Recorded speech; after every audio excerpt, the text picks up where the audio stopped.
സൈറ്റിൽ പുതിയ കരുത്തുകളിലൂടെ പ്രതീക്ഷയുടെ വളർച്ചയുടെ പടവുകൾ കയറുന്നത്.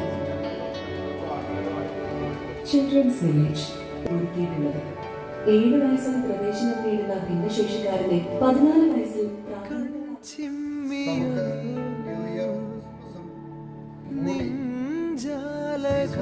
സന്ദർശനത്തോടുകൂടി നടത്താമെന്ന് തീരുമാനിക്കുകയാണ് ഉണ്ടായത്.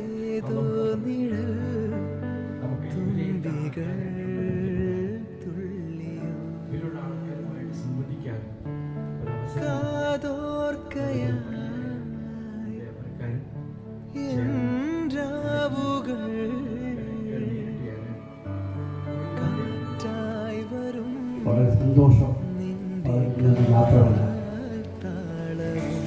ഇനിയും നമുക്ക് ഇതിൽ പങ്കാളികളാകാൻ കഴിയുമാറാകട്ടെ എന്ന പ്രാർത്ഥനയോടെ ഇവിടെ ഏതാനും നിമിഷം മുമ്പ് നമ്മൾ കണ്ട ആ വീഡിയോ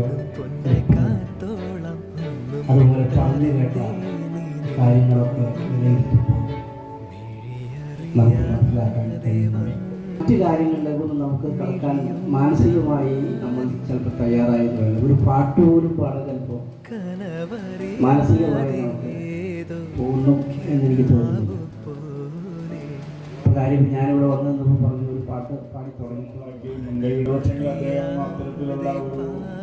കുറേ പരിശ്രമം ഉണ്ടാകുമെന്ന് ഞാൻ വിചാരിക്കും.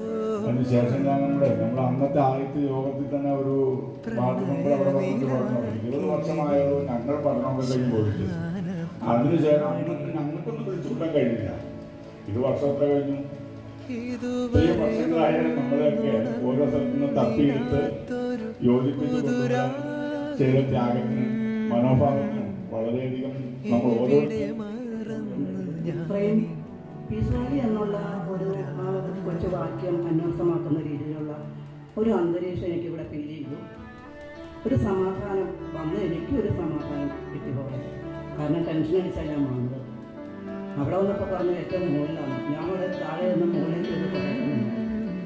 അത് കഴിഞ്ഞ് പിന്നെ ഞാൻ ഓഫീസിലേക്ക് ചോദിച്ചിട്ട് മുകളിൽ വരെ ഒന്ന് എത്തണം എന്ന് പറഞ്ഞപ്പോൾ അവരുടെ സഹായത്തോടുകൂടി ഇവിടം വരെ എത്തിയതാണ്. ഇതുപോലെ സമാധാനത്തിന്റെ താഴ്വര എന്നാണ് ഈ സ്ഥലത്തിന്റെ പേര്. സത്യത്തിൽ സമാധാനമില്ലാത്തവരുടെ താഴ്വരയാണ്. ജീവിതത്തിൽ സമാധാനമില്ലാത്ത, സന്തോഷം നഷ്ടപ്പെട്ട, ജീവിതത്തിൽ പുഞ്ചിരിക്കാൻ പോലുമുള്ള ശേഷിയില്ലാത്ത, സങ്കടങ്ങളും വിഷമങ്ങളും കണ്ണീര് തന്നെ വറ്റിപ്പോയ, കണ്ണീര് കഴിഞ്ഞ് കണ്ണീര് തീർന്നു പോയ ശരിക്കും കുറെ മനുഷ്യരാണ് എനിക്ക് മനസ്സിലായി. അവിടെ ബോർഡ് എഴുതി വെച്ചിരിക്കുന്നത് ഈ പറഞ്ഞ അംഗവൈകല്യമുള്ള ഇങ്ങനെ എന്താ പറയുക സ്പെഷ്യലി കൺസിഡർ ചെയ്യേണ്ട ആളുകളുടെ ഒരു ഭവനമാണിത്. നമ്മളൊക്കെ സാധാരണക്കാരാണ്. സ്പെഷ്യലി പരിവേണ്ട അല്ലെങ്കിൽ ആളുകളുടെ ഭവനമാണിത് എന്ന് പറഞ്ഞാൽ ഒരു സ്വർഗം, നമ്മളുടെയൊക്കെ മനസ്സലിയിപ്പിക്കുന്ന ഒരു ഭവനം. 100% അതിൻ്റെ നമുക്കത് ഉള്ളിൽ തട്ടുന്ന രീതിയിലേക്ക് നമുക്ക് കഴിഞ്ഞു. നമ്മളുടെ മനസ്സിലേക്ക് വിശ്വാസികളുടെ മുഴുവൻ ചിത്രവും നമുക്ക് നന്ദി അർപ്പിക്കുന്നു. പിന്നെ നമ്മളിങ്ങനെ ഒരു സാഹചര്യം ഇവിടെ ഉണ്ടാക്കിയത് എന്ന് പറഞ്ഞാൽ നമ്മൾ 3ാമത്തെ ഈ ഒത്തുചേരലിന് വേണ്ടി ചെറുകുട്ടികൾ വെച്ച് നമ്മളൊരു മീറ്റിംഗ് പ്ലാൻ ചെയ്തിരുന്നു. ആ മീറ്റിങ്ങിൽ നമ്മൾ കൂടുതൽ വളരെ ചുരുക്കം പേർ മാത്രമാണ് പങ്കെടുത്തത്.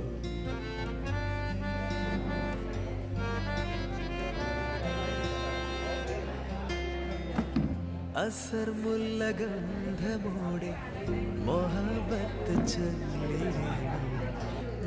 नुणकुळी